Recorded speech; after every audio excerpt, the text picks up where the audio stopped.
I'm Richard Paez, a judge on the United States Court of Appeals for the Ninth Circuit, and I want to thank all of you for answering the notice you received for federal jury service. While not all of you will be selected, your presence here today makes it possible for the court to select a jury from a representative sample of our community. If it wasn't for people like you, we would not be able to make real the Constitution's guarantee of the right to trial by jury.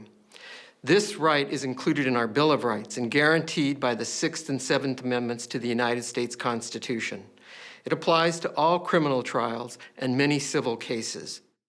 When we first got our Constitution and started having jury trials, only white males, men who own property, could serve as jurors. And as recently as the early 1970s, only 6 or 7 years before I became a Supreme Court justice, there were still states in the United States that excused a woman from jury service anytime she did not want to serve. But by including a large spectrum of the community in the jury pool, today we're assured of a broad perspective in the jury box.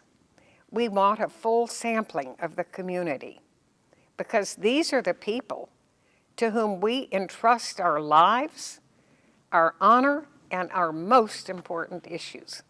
When I got my jury summons in the mail, I sort of rolled my eyes and thought, they're still coming after me.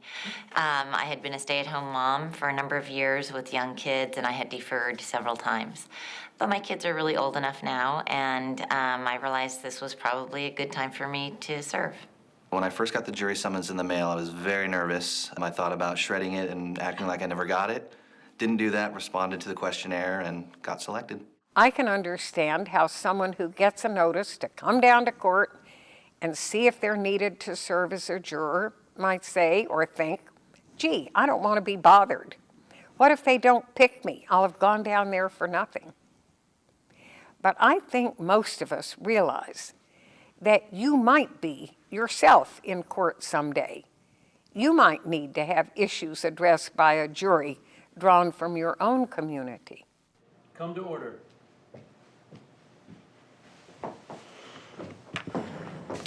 Good morning, ladies and gentlemen. My name is Susan Ilston, and I'm the judge who will be presiding over the trial, which will take place in this courtroom over the next few days. Welcome. Thank you for being here. We couldn't function in our system without the assistance of people like yourselves. So first, let me tell you what will happen over the next period of time in this courtroom. First, I will have some questions to ask all of you. After that, then the lawyers will have an opportunity to ask you a few questions too.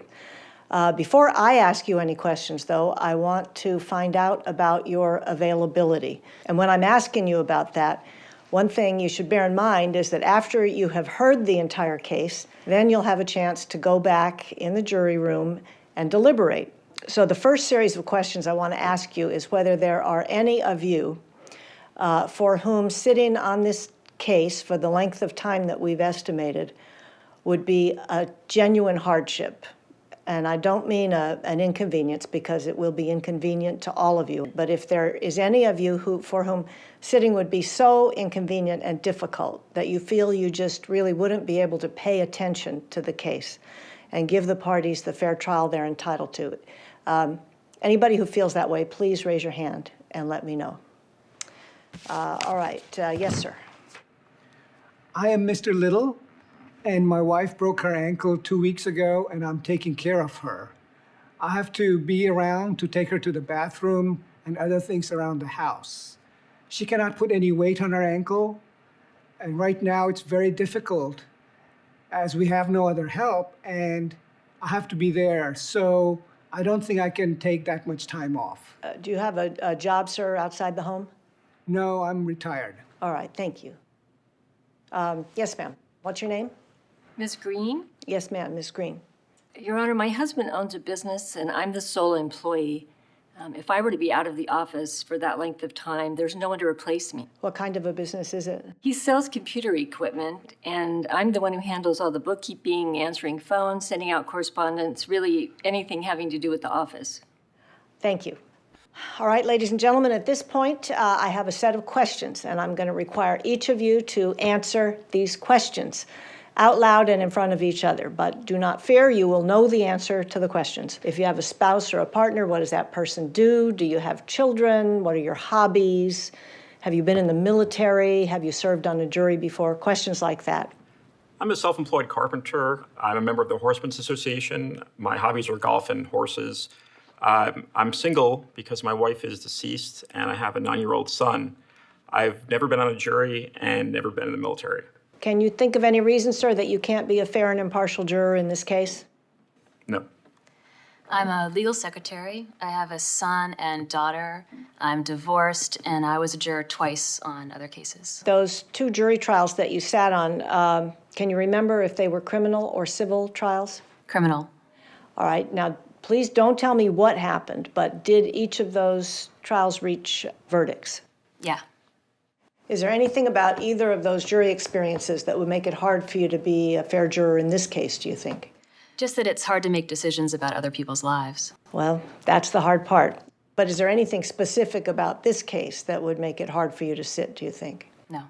As I told you before, it's really important that juries decide the case just based on the evidence that's received in the trial. That means that you can't read newspapers about the case, you can't watch television, you can't listen to the radio, or do any research of that sort about the case. That also means that you can't talk to people about the case, which also means you can't talk to your family. When you go home, your family will be curious to know what you're doing. You may tell them you're on a jury. Beyond that, however, you may not discuss the case with them, and you may not let them discuss the case with you. Is there anybody who could not follow the court's rule that you may not discuss this case with anyone else until the case is over? Yes, sir. I'm used to discussing my day with my wife, and I don't know how easy it will be to not discuss the case. Well, it may not be easy. In fact, it's going to be difficult for everyone to impose this sort of cone of silence on yourself during the time that the trial's in session. But if the court orders you not to talk with your wife or anyone else about the case until it's over, do you think if you're selected for this jury, you could follow the court's order in that respect? I can do my best. And do you understand, sir, that if you break your promise in that regard, then these other people here won't be able to do their job and the jury won't be able to do its work? Well, my daughters, they wanted to know, they were like, they're teenagers, they're 17 and 18, and they were like, Mom, what is the case about? Well, I'm sorry, girls, I can't talk about it. They're like, aw, come on, Mom. I said, nope, no can do. I followed the judge's directions, and I found it easier as the days went by to actually not say anything, especially until after the case was over. All right, ladies and gentlemen, not only do you have to promise me that you won't discuss this matter at home with your family, you also can't communicate about the case in any way with anyone on any sort of device. This means that you can't go on the internet, you can't go on chat rooms, you can't go on bulletin boards. It means you can't go on Facebook, you can't go on Google, you can't communicate with any of these wonderful social networking methods that we have these days, or even any that they should invent between now and the end of the trial. You simply may not communicate either to or from anybody about the case until it is over. Is there anyone who can't promise the court that you will avoid doing that during the course of this trial? After sitting and listening to the instructions not to listen or read any media information, I feel like that was a great idea because everybody is on the same page. No juror has something in their mind because they heard something else. We all start at the same page, so we all end in a conclusion on the same page. In addition, until the case is submitted to you at the end of the case for deliberations, it's important that you not talk to each other about the case. You'll have opportunities to be all together in the jury room, but it's important that you not discuss the case until it's over. The reason for this is sometimes as we talk about things, we begin to make up our minds about the things that we discuss, and you are not to make up your minds until you have heard all the evidence in the case. So it's important that you not discuss the matter with your fellow jurors until the case is submitted to you for deliberation. At this point, ladies and gentlemen, the attorneys have a chance to ask you a few questions, and you must answer their questions as truthfully as you have answered my questions. At this point, it's the opportunity of the plaintiff to go first because the plaintiff has the burden of proof in this case. All right, Mr. Brown, you may proceed. As the judge said, we appreciate you being here, and I just have a few questions. First of all, if anyone in the jury box has ever been a party to a lawsuit, could you raise your hand?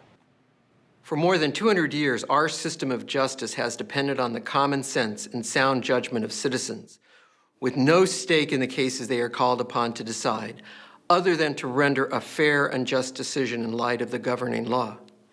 As jurors, your decisions will be important, maybe affecting the defendant's liberty, or millions of dollars.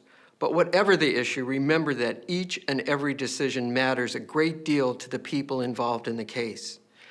What we ask of you is to bring your sound judgment and an open mind into the courtroom so that you and your fellow jurors will be able to render a fair and impartial verdict should you be chosen. It is the court's goal in every jury trial to find jurors who will decide the case before them without prejudice or bias, because under our Constitution, everyone deserves a fair trial. So today I'd like to talk to you about what exactly bias is and why we should all keep improper biases out of the courtroom.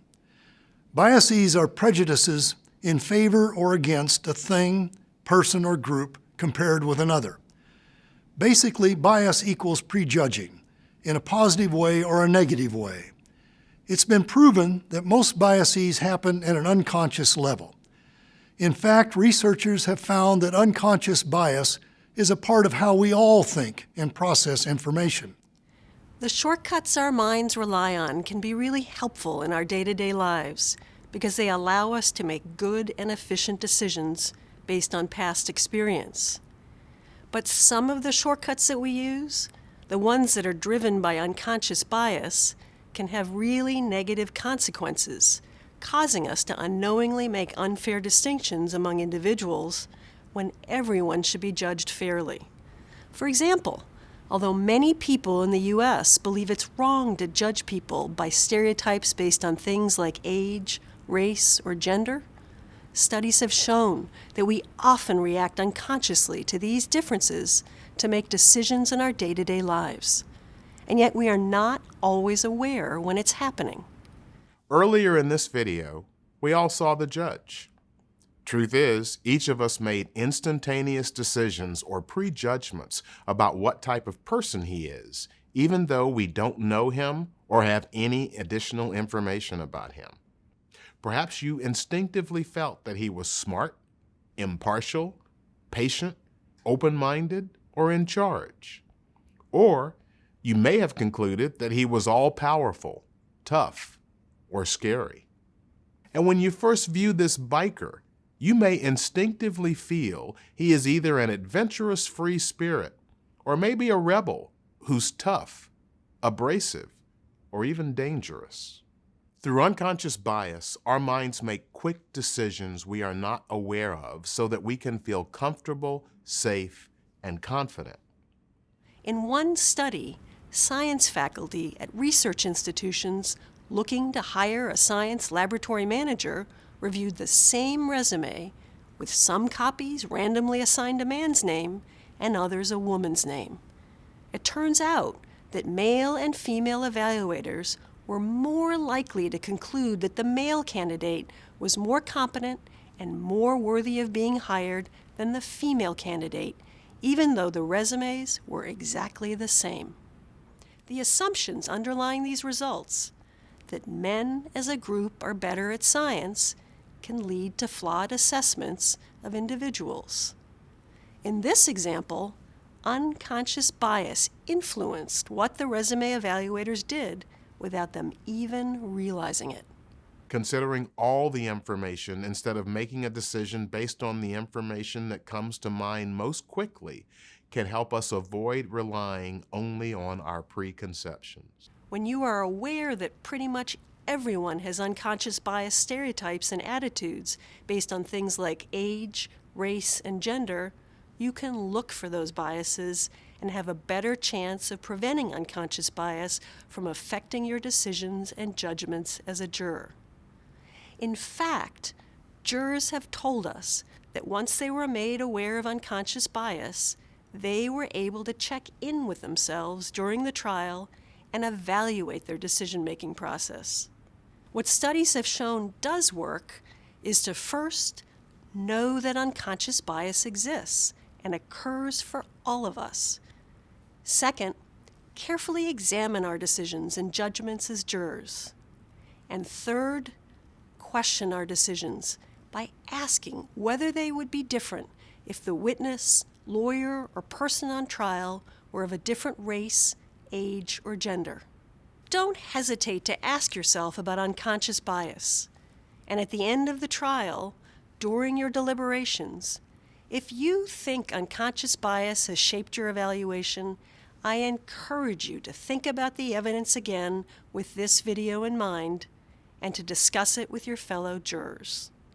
The value of self-awareness and willingness to examine implicit bias is illustrated by a letter we received from a juror. She wrote that after contentious deliberations leading to an impasse, she and her fellow jurors paused and let each person speak. They found that each had unconsciously brought personal biases to the deliberations. Little at a time, they examined how their biases influence their views. As that juror put it, I found I was bringing prior knowledge to my decision and finally had to admit to my fellow jurors that what I thought I knew was not heard as evidence and should not be taken into consideration. 4 others revealed personal biases that had to be shed. Having exposed their biases, they then made real progress in their deliberations. The trial that I served on showed me and taught me that you can get 12 individuals together from different backgrounds, different ethnicities, and you can all come together and make a unanimous decision. And we didn't have one decision to make. We had 50 or so decisions to make on my particular trial. So it took a while to go through our whole process. It's reassuring knowing that's the system we have. Should you be chosen to serve on a jury, I am confident you will find it to be a challenging, stimulating, and most of all, worthwhile experience. Many jurors feel a sense of pride at having fulfilled this vitally important civic duty. Once again, thank you for being here and for giving us your attention. I felt that it was more than just a duty to sit in that chair and just say give my verdict. It was literally a way for me to be able to pay back society for what I would want them to do for me one day. It was great actually seeing that, okay, this is a fair process. Now I see what it's all about. And yes, I do want to be a part of this. I wanted to serve, and I was very excited because I felt it was an honor to be picked and to be able to help my country. It's the only way we know to make sure that people are treated fairly is to hear the evidence against them and have impartial people evaluate that process. It's what our country is built on. And again, if I were in that position, I would want a jury of my peers deciding my fate. Not just one person, but a jury of my peers. Our jury trial system makes our American citizens more of stakeholders in what happens in our country, more so than in other countries. It's one of the reasons I think we should really treasure our trial jury system.